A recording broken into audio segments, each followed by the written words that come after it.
हिंद साथियों, आप सभी का स्वागत है आपके अपने यूट्यूब चैनल यानी विज्ञान में हम लोग पढ़ेंगे परमाणु संरचना, एटॉमिक स्ट्रक्चर। ठीक है ना? इसमें 55 क्वेश्चन है, तो 97 2 पार्ट में हम लोग पढ़ेंगे।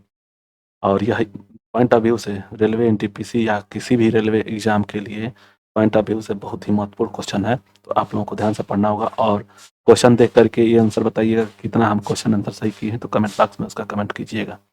चलिए आगे बढ़ते हैं। क्वेश्चन है इसी से, परमाणु संरचना एटॉमिक स्ट्रक्चर से। ठीक है, चलिए क्वेश्चन है, परमाणु का परमाणुिक सिद्धांत सर्वप्रथम किसने प्रस्तावित किया? Rutherford, B Dalton, J Thomson, Niels Bohr. तो इसका आंसर हो जाएगा बी, जॉन डाल्टन ने। ठीक है, तो यह इंपॉर्टेंट है, ये ध्यान रहे। जो भी इसमें क्वेश्चन हम बताएंगे वो सब का सब पूछे हुए प्रीवियस ईयर क्वेश्चन हुए हैं। ठीक, आगे दूसरा है, परमाणु का नाभिक का आकार होता है 10⁻⁻m, 10⁻⁹m, 10⁻⁻10m और 10⁻⁻15m। तो इसका आंसर हो जाएगा डी, 10⁻⁻15m होता है। ठीक, दिया हुआ है 3 है कि निम्नलिखित में से कौन सा एक अस्थायी कण है? अस्थायी कण, इलेक्ट्रॉन, प्रोटॉन, न्यूट्रॉन, ये सभी। ऑप्शन ए है इलेक्ट्रॉन, बी है प्रोटॉन, सी है न्यूट्रॉन और डी है इनमें से सभी। तो 3 का आंसर हो जाएगा न्यूट्रॉन, अस्थायी कण है। क्वेश्चन 4 है कि निम्नलिखित में से कौन सा एक किसी तत्व के परमाणु क्रमांक को सही निर्धारित करता है? परमाणु जो क्रमांक होता है उसको सही निर्धारण करता है। ऑप्शन ए है प्रोटॉनों की संख्या, ऑप्शन बी है प्रोटॉनों और इलेक्ट्रॉनों की संख्या, आयनों की संख्या, न्यूक्लियनों की संख्या। तो इसका आंसर ए होगा। ठीक है ना? क्यों होगा बता दे रहे हैं। यह जो होता है, एक मान लीजिए परमाणु है, उसमें प्रोटॉन अंदर और न्यूट्रॉन आता है, अंदर में न्यूट्रॉन। ठीक है, और बाहरी कक्षा में जो होता है, जो बाहरी कक्षा में होता है वह होता है इलेक्ट्रॉन। ठीक, तब क्या होता है, जब परमाणु क्रमांक जब पूछ देगा तो ये जो देखिए इसका जो जितना होगा ना प्रोटॉन, तो वो परमाणु क्रमांक होगा। जितना भी होगा ये परमाणु क्रमांक होगा, परमाणु क्रमांक। ठीक है, प्रोटॉन का और इन दोनों का अगर योग कर दिया जाए तो परमाणु संख्या हो जाएगा, संख्या।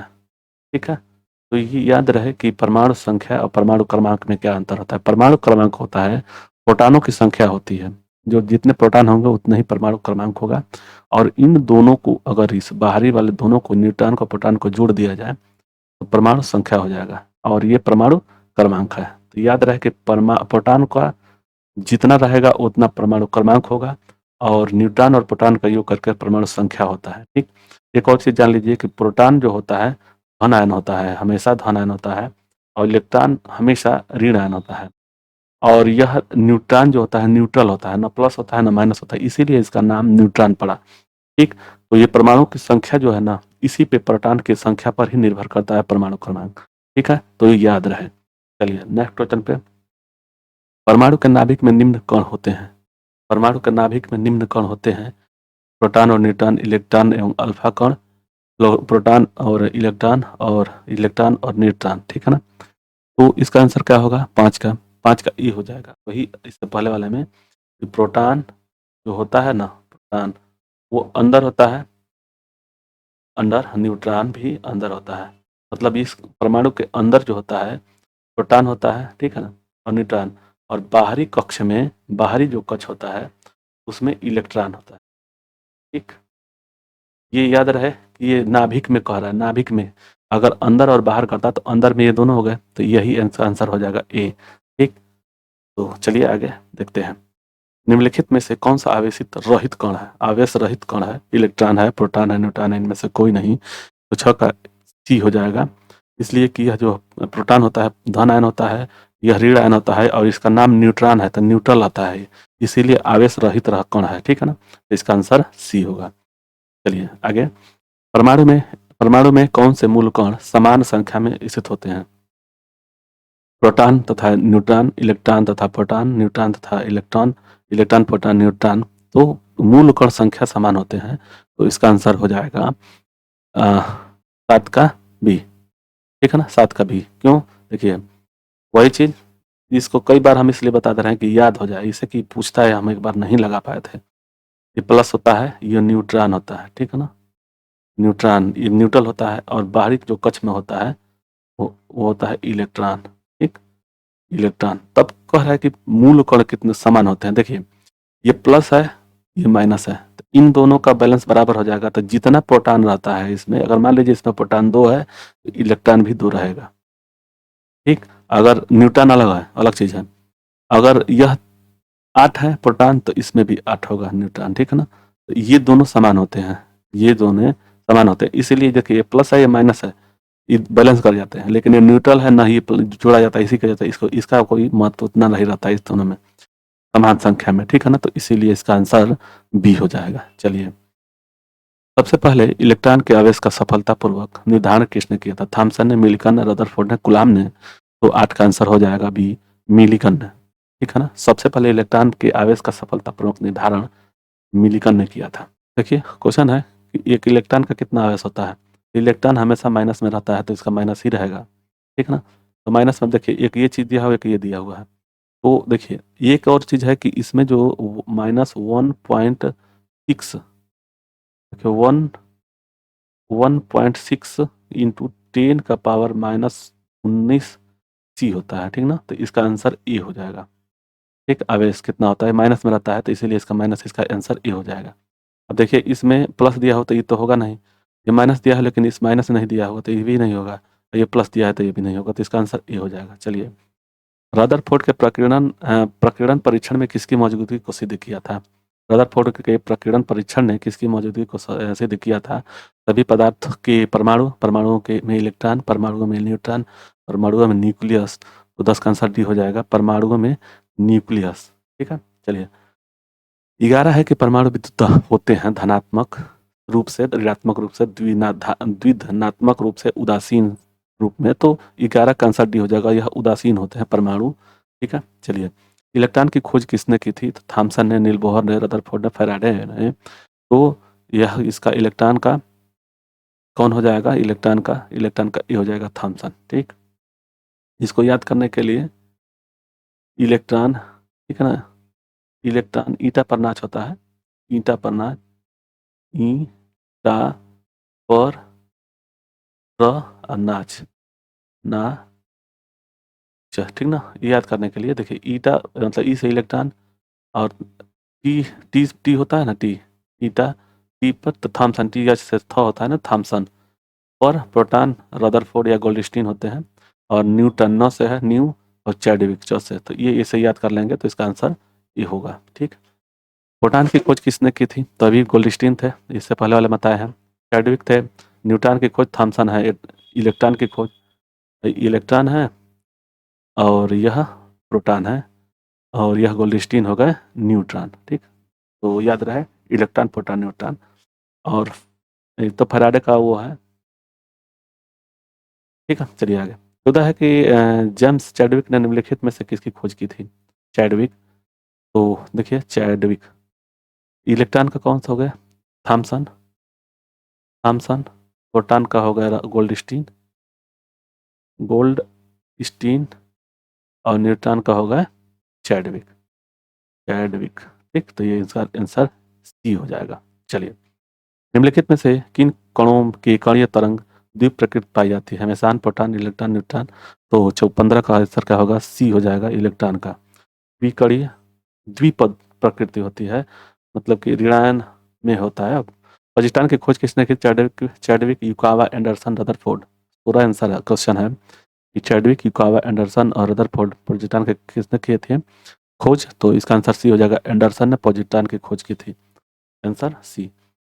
परमाणुवीय नाभिक किसने खोजा था? Rutherford, Dalton, Einstein, Thomson. तो 17 का आंसर हो जाएगा ए, रदरफोर्ड। परमाणुवीय नाभिक किसने खोजा था? तो रदरफोर्ड ने। दिया हुआ है कि एक भारतीय वैज्ञानिक जिसका नाम एक विशिष्ट मूल कण के साथ जुड़ा हुआ है, विशिष्ट मूल कण के साथ जुड़ा हुआ है, रमन, बोस, चंद्रशेखर, शाह। तो 18 का हो जाएगा बी, बोस। ठीक, चलिए आगे। न्यूटन का पता लगाने वाले वैज्ञानिक का नाम? Chadwick, Bohr, Fermi, Rutherford. तो इसका आंसर न्यूटन का चैडविक, 19 का ए। आगे, निम्नलिखित में से किस परमाणु के नाभिक में न्यूट्रॉन नहीं होता है? लिथियम, हाइड्रोजन, बैक्टीरियम और हीलियम। तो न्यूट्रॉन नहीं होता है तो किस में नहीं होगा? तो इसका आंसर भी होगा हाइड्रोजन में। ठीक, आगे। इलेक्ट्रॉन के तरंग प्रकृति की खोज सर्वप्रथम किसने की थी? इलेक्ट्रॉन की तरंग प्रकृति तो थॉमसन, डी ब्रोगली, रदरफोर्ड और बोहर। तो 21 का हो जाएगा, 21 का बी हो जाएगा ब्रोगली। डी ब्रोगली ने इलेक्ट्रॉन के तरंग प्रकृति को खोजा था। आगे, तत्व के सबसे छोटे भाग को क्या कहते हैं? परमाणु। इलेक्ट्रॉन, प्रोटॉन, न्यूट्रॉन, तो इसको परमाणु बोलते हैं, सबसे छोटे भाग को परमाणु। ठीक है, तो 22 का ये हो जाएगा। आगे, डाल्टन के सिद्धांत, परमाणु सिद्धांत के अनुसार, ये याद रखें, डाल्टन के परमाणु सिद्धांत के अनुसार कौन सा सबसे छोटा कण स्वतंत्र रूप से रह सकता है? अणु, परमाणु, धनायन, ऋणायन। तो 23 का हो जाएगा बी परमाणु। ओके, यह एक डाल्टन के परमाणु सिद्धांत के अनुसार कौन सा छोटा छोटा जो कण है स्वतंत्र रूप से रह सकता है, तो वह परमाणु। किसी परमाणु का रासायनिक व्यवहार किस पर निर्भर करता है? उसके न्यूक्लियस में प्रोटॉनों की संख्या पर, न्यूक्लियस के न्यूट्रॉनों की संख्या पर, न्यूक्लियस के गिर्द गिर्द घूम रहे इलेक्ट्रॉनों की संख्या पर और न्यूक्लियस के न्यूक्लियनों की संख्या पर। तो इसका आंसर 24 का हो जाएगा, सी होगा। न्यूक्लियस के गिर्द घूम रहे इलेक्ट्रॉनों की संख्या पर। द्रव्यमान संख्या का योग है, किसका योग है? द्रव्यमान जो संख्या है किसका योग है? केवल proton, electron, proton, neutron, electron और न्यूट्रॉन, प्रोटॉन और न्यूट्रॉन। तो देखिए, जो संख्या होता है ना, ये प्रोटॉन, ठीक है, प्रोटॉन सबसे, प्रोटॉन, न्यूट्रॉन, ठीक, न्यूट्रॉन, और यह बाहरी कक्षा में क्या होता है? इलेक्ट्रॉन होता है। ठीक, तो अब कह रहा है कि द्रव्यमान संख्या कह रहा है। तो देखिए, इन दोनों को जब योग करेंगे ना, इन दोनों को जब योग करेंगे तो यह हो जाएगा द्रव्यमान संख्या, द्रव्यमान संख्या, ठीक है ना, द्रव्यमान संख्या। और सिर्फ अकेले इसको कर देंगे तो यह हो जाएगा परमाणु क्रमांक। एक अकेले अगर प्रोटॉन को रख दिया जाएगा तो परमाणु क्रमांक होगा, और इन दोनों को योग करके अगर रख दिया ले लिया जाए तो यह हो जाएगा द्रव्यमान संख्या। तो इसका आंसर कौन सा हो जाएगा? प्रोटॉन और न्यूट्रॉन। तो इसका आंसर 25 का डी होगा। चलिए आगे, किसी परमाणु के परमाणु द्रव्यमान और द्रव्यमान संख्या में के अंतर को कहते हैं, क्या कहते हैं? परमाणु द्रव्यमान और द्रव्यमान संख्या के अंतर को क्या कहते हैं? परमाणु क्रमांक, परमाणु संख्या, द्रव्यमान क्षति, इलेक्ट्रॉन की संख्या। तो इसका आंसर क्या हो जाएगा? 26 का, 26 का सी हो जाएगा, द्रव्यमान की क्षति। ठीक, आगे, इस न्यूक्लियस कण में कोई द्रव्यमान और कोई आवेश नहीं होता है किंतु प्रचक्रण होता है, इलेक्ट्रॉन, प्रोटॉन, न्यूट्रॉन, मेसान। तो 27 का आंसर सी हो जाएगा, न्यूट्रिनो।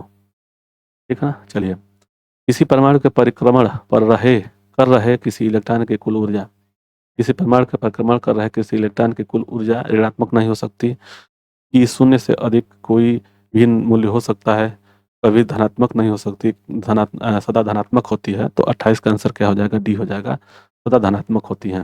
चलिए, इन किरणों के प्रकीर्णन से नाभिक के आकार का आकलन किया जा सकता है? अल्फा कण, बीटा कण और अल्फा, बीटा, गामा कण और एक्स किरण। तो इसका आंसर 29 का हो जाएगा, ई। अल्फा कण के किरणों के प्रकीर्णन से नाभिक के आकार का आकलन किया जा सकता है। नाभिक में धनावेशित होने की खोज की थी थॉमसन, रदरफोर्ड, बोहर और चैडविक ने। तो इसका आंसर 30 का क्या हो जाएगा? बी हो जाएगा, रदरफोर्ड। कि नाभिक के धनावेश होने के खोज किसने की थी? रदरफोर्ड। परमाणु का अंतर्राष्ट्रीय मानक क्या है? ये दिया हुआ है तो आसान, इसका आंसर क्या हो जाएगा? 31 का सी हो जाएगा। ठीक है ना। 10 सी -12 माइनस पावर का 12 होता है। ठीक है। पॉजिट्रॉन किसका प्रतिकरण है? पॉजिट्रॉन किसका प्रतिकरण है? Electron, proton, neutron, Mason. तो 32 का आंसर हो जाएगा ए, इलेक्ट्रॉन का। ठीक, चलिए आगे, न्यूक्लियस का द्रव्यमान संख्या, न्यूक्लियस का द्रव्यमान संख्या सदा उसके परमाणु क्रमांक से कम होता है, सदा उसके परमाणु क्रमांक से अधिक होता है, सदा उसके परमाणु क्रमांक के बराबर होता है, कभी उसके परमाणु क्रमांक से अधिक और कभी उसके बराबर होता है। तो 33 का आंसर बी हो जाएगा, सदा उसके परमाणु क्रमांक से अधिक होता है। न्यूक्लियस का जो द्रव्यमान जो संख्या होता है सदा उसके परमाणु क्रमांक से अधिक होता है। ठीक, निम्नांकित में से किसने आणविक सिद्धांत प्रतिपादन किया था? Benjamin Franklin, Madam Curie, Albert Einstein, Dalton.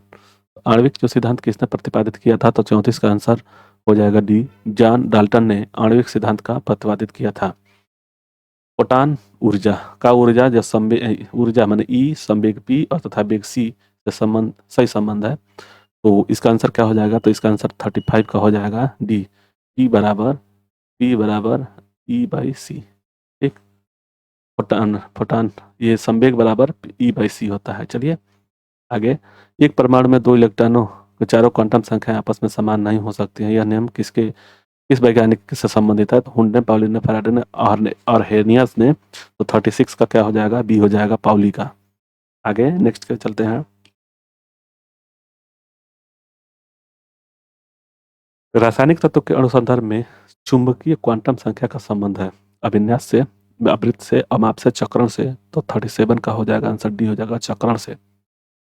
Next है क्वांटम संख्या जो किसी कक्षा में अंतरिक्ष में अभिविन्यास की दिशा विनिर्देश करता है मुख्य क्वांटम संख्या, कक्षीय क्वांटम संख्या, चुंबकीय क्वांटम संख्या, अपराचक्रण क्वांटम संख्या। तो 38 का हो जाएगा सी, चुंबकीय क्वांटम संख्या। नेक्स्ट है इसी तत्व के रासायनिक गुण निम्न में से कौन तय करता है? रासायनिक गुण कौन तय करता है? प्रोटॉनों की संख्या, इलेक्ट्रॉनों की संख्या, न्यूट्रॉनों की संख्या, उपरोक्त सभी। तो 39 का आंसर बी हो जाएगा, इलेक्ट्रॉनों की संख्या। रासायनिक गुण निम्न से कौन तय करता है? तो इलेक्ट्रॉनों की जो संख्या होती है वो तय करता है। ठीक, किसी परमाणु की वाहकतम कक्षा इलेक्ट्रॉन रह सकते हैं, मतलब कितने रह सकते हैं? तो वाहकतम संख्या में तो 40 का आंसर क्या हो जाएगा? 40 का बी हो जाएगा 8। ठीक, चलिए नेक्स्ट। परमाणु, एक परमाणु में 9 इलेक्ट्रॉन और 9 प्रोटॉन और 10 न्यूट्रॉन है, तो उनकी द्रव्यमान संख्या क्या होगी? तो द्रव्यमान संख्या इन दोनों को जोड़ दिया जाता है, जैसे आप लोग हमें भी बताए थे। मान लीजिए प्रोटॉन हो गया, प्रोटॉन और न्यूट्रॉन, न्यूट्रॉन, ठीक है। इन दोनों का योग जो होता है ना, द्रव्यमान संख्या होता है, द्रव्यमान संख्या। ठीक, तो इन दोनों का योग करेंगे तो कितना हो जाएगा? तो क्या हो जाएगा? द्रव्यमान संख्या। तो प्रोटॉन और न्यूट्रॉन यानी कि 10 और 9 19, तो इसका आंसर डी हो जाएगा 41 का। ठीक, चलिए नेक्स्ट। दिया हुआ है कि 88, मतलब नीचे दिया हुआ है R का 226 के नाभिक में न्यूट्रॉन और प्रोटॉनों की संख्या क्या होगी? ठीक है ना, तो प्रोटॉनों की संख्या क्या होगी? न्यूट्रॉनों की संख्या। तो देखिए इन दोनों को योग करने पर द्रव्यमान संख्या होता है द्रव्यमान संख्या, और द्रव्यमान संख्या बराबर क्या होता है? Proton, proton plus neutron, neutron. ठीक, जो नीचे वाला होता है वो प्रोटॉन होता है। ठीक, और ये द्रव्यमान संख्या है टोटल, ये तो ऊपर वाला दिया है ना, दो टोटल द्रव्यमान संख्या है। तो क्या हो जाएगा? प्रोटॉन और न्यूट्रॉन की संख्या पूछ रहा है ना, तो देखिए द्रव्यमान संख्या 226 बराबर में प्रोटॉन अगर मान लीजिए 88 है, तो न्यूट्रॉन की संख्या क्या होगा? न्यूट्रॉन की संख्या, तो इसको इधर लेकर चले जाएंगे तो यह न्यूट्रॉन और यह इधर आ जाएगा, मतलब ये आकर के इससे घट जाएगा, तो ये हो जाएगा 226 में से कितना? 88, ये हो जाएगा 16 यानी 8 हो जाएगा, और यह हो जाएगा 21, 21 नहीं, मतलब 11 8 3 11, ये 1 हो जाएगा 138। तो यह हो गया न्यूट्रॉन, यानी कि न्यूट्रॉन की संख्या क्या हो गई? 138, और प्रोटॉन की संख्या कितनी हो गई? 88।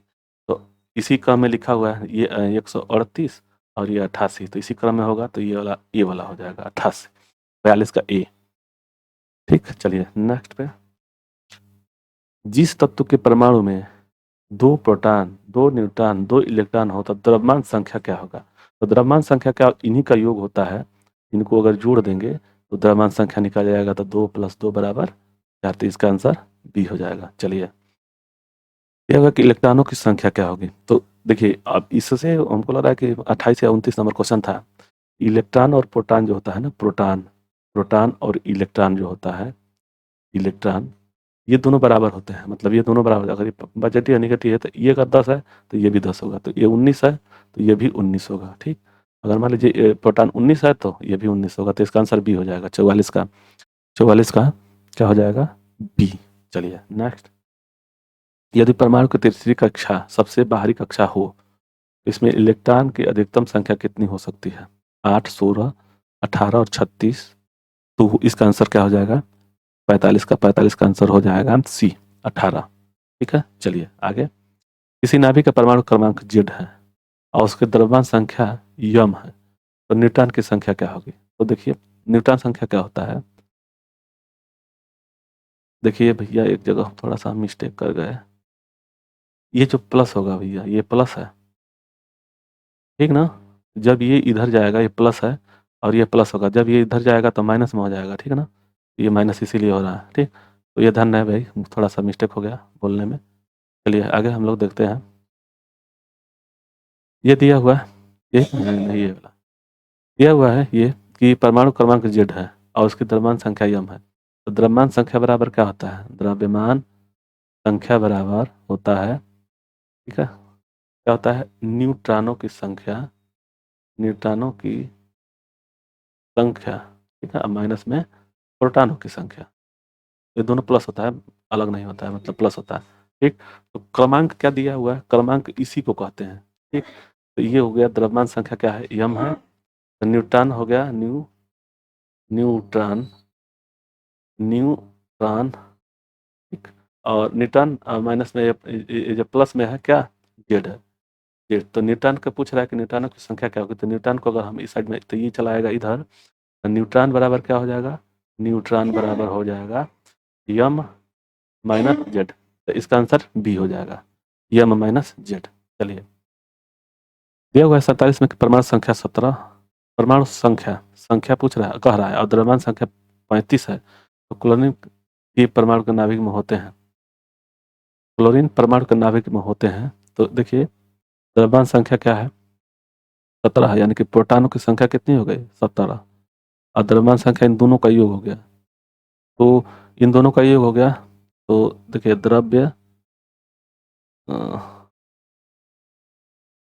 द्रव्यमान क्या होगा? द्रव्यमान संख्या बराबर प्रोटॉन और प्लस में न्यूट्रॉन की संख्या, ठीक ना, न्यूट्रॉन की संख्या, ये संख्या है। तो कह रहा है कि द्रव्यमान संख्या, ये कह रहा है क्लोरीन के नाभिक में होते हैं क्या? तो इसका आंसर क्या हो जाएगा? तो 47 का आंसर हो जाएगा बी 18। क्यों हो जाएगा, कैसे हो जाएगा, ये देखिए। तो ये मान हो गया, यानी कि 35 बराबर में प्रोटॉन की संख्या, ये जो प्रोटॉनों की संख्या होती है ना, जितना न्यूट्रॉन प्रोटॉन परमाणु जो संख्या होता है ना, वही प्रोटॉन की संख्या होती है। तो ये 17 हो गया। अब कह रहा है कि न्यूट्रॉन, न्यूट्रॉन अब इसको प्लस में है, तो ये माइनस में रह जाएगा। तो ये 35 अब माइनस 17 अब बराबर न्यूट्रॉन, ठीक है, न्यूट्रॉन। तो ये हो जाएगा 17 और 5 3 8, यानी 18 हो जाएगा। यानी कि न्यूट्रॉन की संख्या कितनी हो जाएगी? न्यूट्रॉन की संख्या 18 हो जाएगी। तो वही पूछ रहा है, ठीक। चलिए नेक्स्ट, 48 के निम्नलिखित में से कौन इलेक्ट्रॉनिक विन्यास संभव नहीं है? तो इसका आंसर देखिएगा कौन सा होगा? 48 का बी हो जाएगा, ये संभव नहीं है। चलिए आगे, इलेक्ट्रॉनिक विन्यास है 49 का इलेक्ट्रॉनिक विन्यास है, इसका आंसर बी हो जाएगा 49 का बी हो जाएगा, ठीक। चलिए आगे, देखिए इसमें क्या होता है, इन दोनों को जोड़ता है 6 2 8 2 10, तो इसका सोडियम का होता है 10, ठीक ना। तो इसका आंसर ये हो जाएगा। आगे, परमाणु क्रमांक 20 वाले परमाणु इलेक्ट्रॉनिक विन्यास होगा जो 20 है। तो परमाणु इलेक्ट्रॉनिक विन्यास क्या होगा? तो इसका आंसर क्या होगा? 50 का सी हो जाएगा।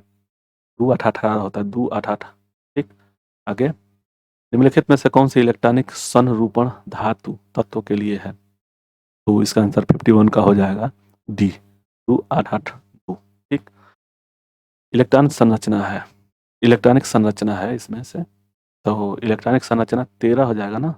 13 इसमें कौन दिया है? 8 2 10 3 13 और 8 3 11, 8 2 10 3 13, ठीक। ये भी तो है, लेकिन पहले में दो रहता है, जैसे दो। तो इसका आंसर कौन सा हो जाएगा? आंसर 52 का हो जाएगा, बी हो जाएगा, ठीक ना। चलिए आगे, निम्नलिखित में से कौन सी इलेक्ट्रॉनिक संरचना सोडियम आयन का है? सोडियम सोडियम आयन, तो 53 का बी हो जाएगा, 10 होता है सोडियम का, ठीक है ना। सोडियम क्रमांक जो होता है, परमाणु क्रमांक 10 होता है, ठीक। स्वर्ण पत्र में किसके प्रकीर्णन का अध्ययन करके रदरफोर्ड ने नाभिक की खोज की थी? अल्फा बीटा गामा और एक्स किरण। तो 54 का आंसर क्या हो जाएगा? तो 54 का ए हो जाएगा, अल्फा। आगे नेक्स्ट पे चलेंगे। तो दिया हुआ है कि जब इलेक्ट्रॉन उच्च कक्षा से निम्न कक्षा में जाता है तो ऊर्जा का उत्सर्जन होता है, ऊर्जा का अवशोषण होता है, परमाणु का आकार कम होता है, इनमें से कोई नहीं। तो 55 का आंसर हो जाएगा ए, ऊर्जा का उत्सर्जन होता है, ठीक। यह है 57 के सोडियम परमाणु में कोर इलेक्ट्रॉन की संख्या है, सोडियम परमाणु में कोर इलेक्ट्रॉन की संख्या है 1 2 8 10। तो 57 का क्या हो जाएगा? 57 का डी हो जाएगा 10। क्वेश्चन के किसी परमाणु का इलेक्ट्रॉनिक विन्यास 2 8 2 है, तो इस संयोगी इलेक्ट्रॉन की संख्या कितनी होगी? 10 12 8 2। तो इसका आंसर डी हो जाएगा 2, ठीक है। तो 58 का हो जाएगा डी। आगे, इसी तत्व के परमाणु में प्रोटॉन 19 और इलेक्ट्रॉन 20 है, न्यूट्रॉन 20 है, तो इसकी द्रव्यमान संख्या कितना होगा? तो इन दोनों को जोड़ देंगे तो 39 हो जाएगा, ये हो जाएगा। परमाणु द्रव्यमान जब होगा तो इन दोनों का योग होगा, और क्रमांक जब पूछ देगा तो ये अकेले होगा। ठीक, तो 59 का आंसर क्या हो जाएगा? ई हो जाएगा। ठीक, चलिए। तत्व ए की परमाणु संख्या 13 है और इसमें संयोजी इलेक्ट्रॉनों की संख्या होगी 2 8 2 8 2 10 2 12, तो इसका आंसर क्या होगा? 60 का डी हो जाएगा 3। 2 8 8 होता है, 2 8 8, ठीक ना, 2 8 8 होता है। चलिए, तो इसका आंसर हो जाएगा डी। आगे, अस्थाई नाभिक हल्का ए ग्रेटर देन लेस देन 10 के साथ में, अस्थाई नाभिक हल्का ए लेस देन 10 के साथ में इलेक्ट्रॉनों और प्रोटॉनों की लगभग संख्या समान होती है। नहीं, इलेक्ट्रॉनों और प्रोटॉनों की संख्या समान होती है, प्रोटॉनों के बजाय अधिक न्यूट्रॉन होता है और कोई न्यूट्रॉन नहीं होता है, कोई प्रोटॉन नहीं होता है, तो इसका आंसर 61 का हो जाएगा ए। 61 का ए। चलिए आगे, यदि कक्षा में n से व्यक्त किया जाए, संख्या को n से व्यक्त किया जाए, तो किसी संख्या में अधिकतम इलेक्ट्रॉन की संख्या होगी, अधिकतम इलेक्ट्रॉन की संख्या होगी। ठीक, तो इसका आंसर क्या होगा? 62 का। 62 का सी हो जाएगा, 2n² होता है। चलिए, इलेक्ट्रॉन तब तक सुरक्षित युग इलेक्ट्रॉन तब तक युग्मित नहीं होते हैं जब तक कि उनके लिए प्राप्त रिक्त कक्षक समाप्त न हो जाए। यह सिद्धांत कहलाता है हुंड का नियम, पाउली का नियम, अपवाह का नियम, हाइजेनबर्ग का सिद्धांत। तो 63 का आंसर क्या होगा? तो 63 का आंसर ये हो जाएगा हुंड का नियम।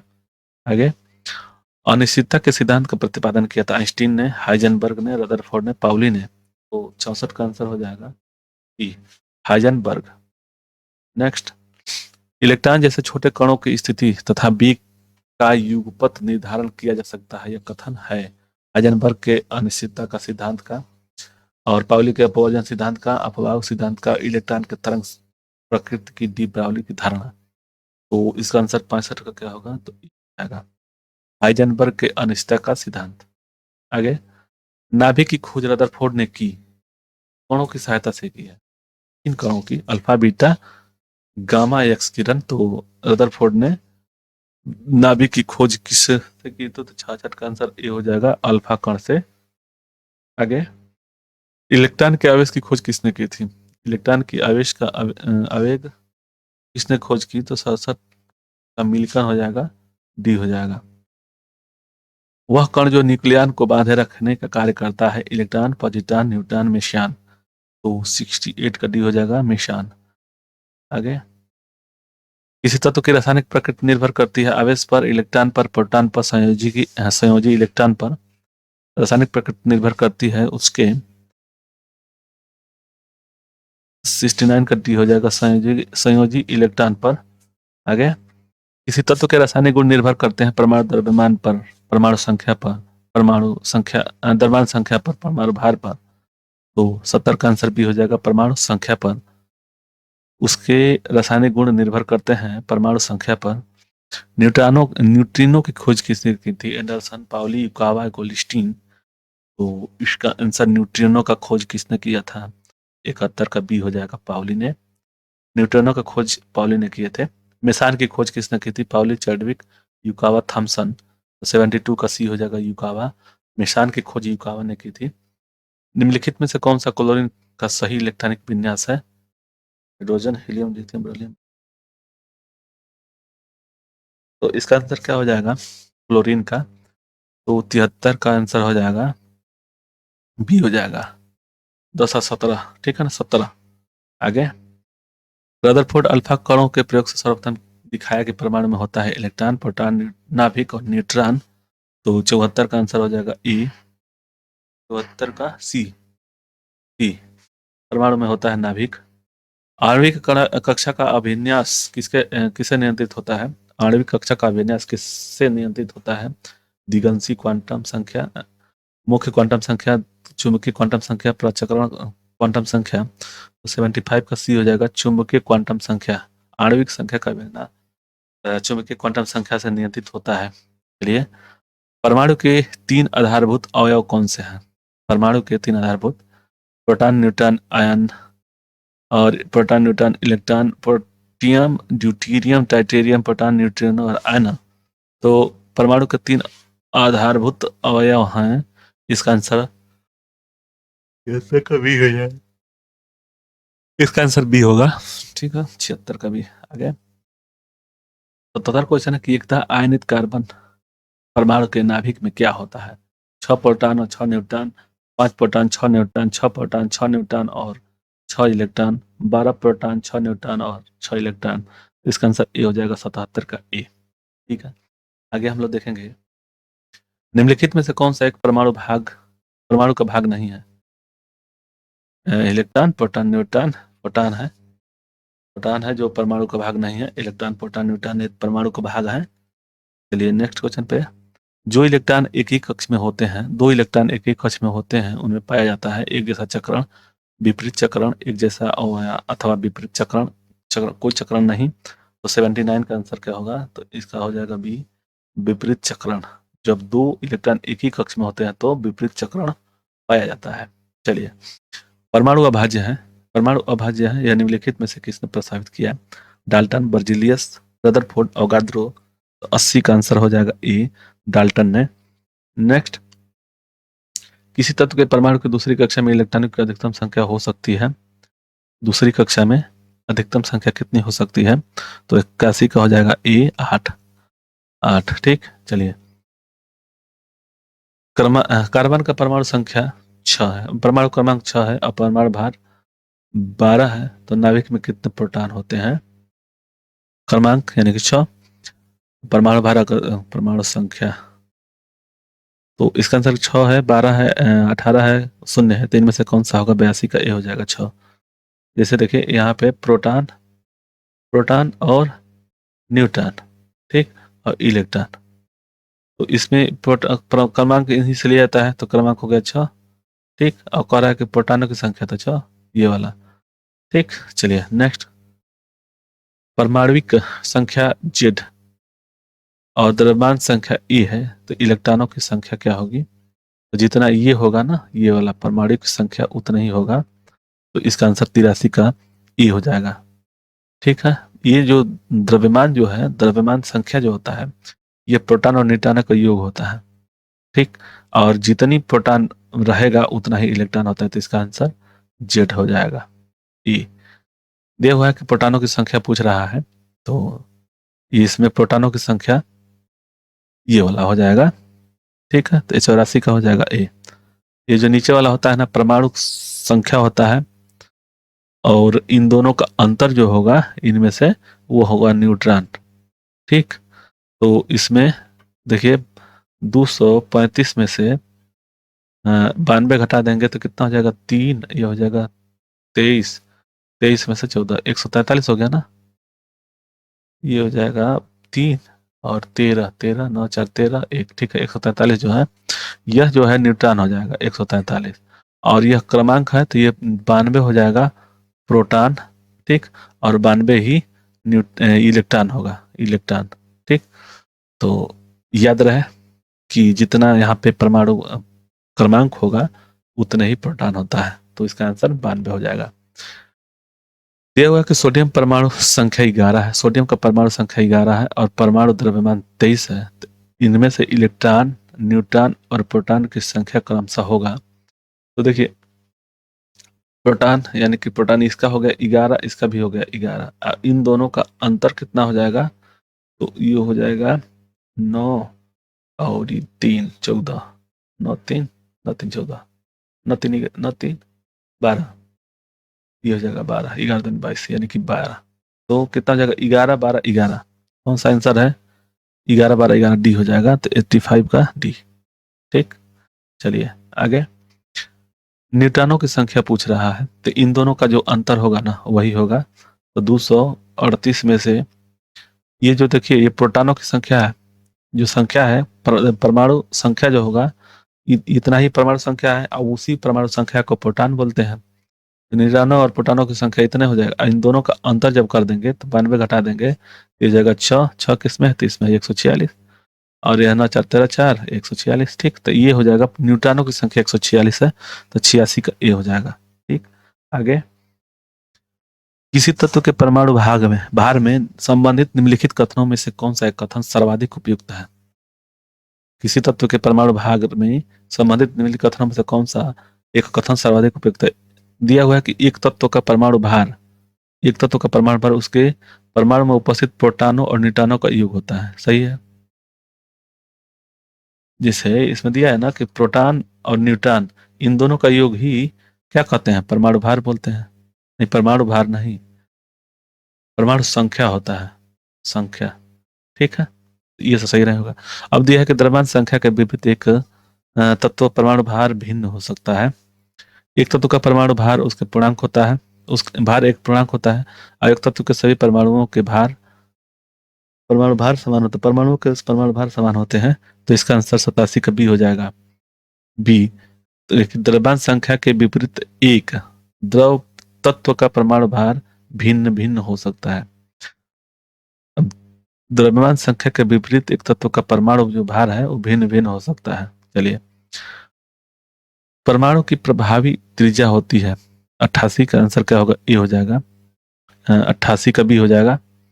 परमाणु की प्रभावी त्रिज्या होती है 10 का पावर -10, 10 का पावर -10 होता है एम में। ठीक, निम्नलिखित में से 20 न्यूट्रॉन और 18 इलेक्ट्रॉन वाला कण कौन सा है? इसमें से 20 न्यूट्रॉन है, तो इन दोनों का अंतर होगा तो जो होगा वही 20 होगा। ठीक है, तो देखिए 18 इलेक्ट्रॉन है, तो जितना प्रोटॉन, इसमें देखिए एक बात बता रहा है, प्रोटॉन, तो प्रोटॉन के बराबर इलेक्ट्रॉन होता है। ठीक ना, तो अगर मान लीजिए ये इलेक्ट्रॉन 18 है तो प्रोटॉन भी 18 होगा। ठीक, तो इसमें से एक दो है, देखिए एक ये है और यही है एक अकेले, और देखिए इन दोनों का जो न्यूट्रॉन होता है, न्यूट्रॉन इन दोनों का योग होता है। तो ये अगर मान लीजिए इनको, अगर ये पावर में है ऊपर, भैया ध्यान है ऊपर में है, 38 में से 20 घटा देंगे, जैसे देखिए 18 ए आर, पावर कितना है 38, इन दोनों का अंतर कितना हो जाएगा, तो न्यूट्रॉन निकल जाएगा तो 20। ठीक, तो ये न्यूट्रॉन हो गया, तो ये आंसर हो जाएगा, इसका आंसर बी होगा। ठीक, चलिए, किसी तत्व का परमाणु संख्या 35 है, उनमें से इलेक्ट्रॉन 18 है, तो प्रोटॉनों की संख्या ज्ञात कीजिए। तो प्रोटॉनों की संख्या उतना ही होती है जितना इलेक्ट्रॉन होता है। ठीक ना, परमाणु संख्या, हाँ ठीक है, परमाणु संख्या, इलेक्ट्रॉन जितना होगा उतना प्रोटॉन होगा, तो इसका आंसर बी हो जाएगा, 90 का बी। ठीक, जितना इलेक्ट्रॉन रहता है उतना ही प्रोटॉन होता है, किसी भी नाभिक में जितना इलेक्ट्रॉन होता है उतना ही प्रोटॉन होता है। ठीक, और जो परमाणु संख्या है ना, जो परमाणु संख्या, और एक चीज, जो प्रोटॉन होता है उसी को क्रमांक बोलते हैं, जितना प्रोटॉन होता है उसी को क्रमांक बोलते हैं, और उसी जो परमाणु संख्या है उसमें से अगर घटा देंगे तो न्यूट्रॉन आ जाएगा। तो अगर न्यूट्रॉन निकालना होगा तो 18 इसमें से निकाल देंगे ना, 18 तो हो जाएगा 17, तो जो 17 जो होगा ना यहाँ पे, यह न्यूट्रॉन होगा। यह हो गया कितना, यह हो गया प्रोटॉन और इलेक्ट्रॉन। ठीक, चलिए, निम्नलिखित में से कौन सा इलेक्ट्रॉनिक संरूपण धातु की तत्वों के लिए होता है? 2 8, मतलब इसका आंसर क्या होगा, तो 91 का हो जाएगा डी, 2 8 18 2। ठीक, चलिए, दिया हुआ है कि किसी तत्व के परमाणु में 2 प्रोटॉन, 2 न्यूट्रॉन, 2 इलेक्ट्रॉन हो, तो इसका द्रव्यमान संख्या, तो देखिए इनका द्रव्यमान संख्या इन्हीं दोनों का योग होता है, 2 + 2 4 हो जाएगा, तो इसका आंसर बी हो जाएगा। ठीक है, बी। चलिए, नेक्स्ट, ऋणावेशित परमाणु ऋणायन में प्रोटॉनों की संख्या क्या है? तत्व के परमाणु क्रमांक से अधिक, तत्व के परमाणु क्रमांक से कम, और परमाणुओं के इलेक्ट्रॉनों की संख्या से अधिक, परमाणु में इलेक्ट्रॉनों की संख्या कम से कम, इलेक्ट्रॉनों की संख्या से कम। तो जब ऋणावेशित है तो प्रोटॉनों की संख्या क्या होगा, तो 93 का आंसर हो जाएगा डी, परमाणु में इलेक्ट्रॉनों की संख्या से कम। आगे, नाभिक की खोज के लिए रदरफोर्ड ने जब धातु के पतले पत्र पर अल्फा कणों का बौछार किया तो अधिकांश अल्फा कण धातु की पन्नी को बिना विक्षेप के पार करके चले गए, और सभी अल्फा कण धातु की पन्नी को पार कर पाए। अधिकांश अल्फा कण छोटे कणों कोण बनाकर विचलित हो गए और अधिकांश कण वापस विचलित हो गए। तो इसका आंसर 94 का हो जाएगा, ये हो जाएगा कि अधिकांश अल्फा कण धातु के पानी को बिना विक्षेपण के पार करके चले गए। आगे, तत्वों के प्रकृति की ज्ञात किया जा सकता है। तत्वों की प्रकृति को ज्ञात किया जा सकता है इलेक्ट्रॉनिक विन्यास के द्वारा, परमाणु क्रमांक के द्वारा, परमाणु द्रव्यमान के द्वारा और परमाणु भार के द्वारा। तो 95 का आंसर क्या हो जाएगा? तो ये हो जाएगा इलेक्ट्रॉनिक विन्यास के द्वारा उसकी प्रकृति ज्ञात की जा सकती है। निम्नलिखित में से कौन सी संख्या इलेक्ट्रॉन की अधिकतम संख्या है जो यम सेल में मौजूद रह सकती है? 2, 8, 18 और 32। तो इसका आंसर 96 का आंसर क्या हो जाएगा? सी हो जाएगा। ठीक, 18। आगे नेक्स्ट, परमाणु संख्या का मॉडल किसने विकसित किया? परमाणु संरचना का मॉडल किसने विकसित किया था? अल्फ्रेड नोबेल ने, फैराडे ने, बोहर, रदरफोर्ड ने और बोल्टा ने। तो 97 का आंसर सी हो जाएगा, बोहर और रदरफोर्ड ने। तो यह समाप्त हो गया परमाणु संख्या यानी एटॉमिक स्ट्रक्चर जो है रसायन विज्ञान का दूसरा पार्ट है, दूसरा चैप्टर, वह समाप्त हो गया। तो आप लोगों को वीडियो अच्छा लगे तो मिलते हैं अगले वीडियो में। तो आप लोगों को वीडियो अच्छा लगे तो लाइक और शेयर सब्सक्राइब जरूर करिएगा। धन्यवाद।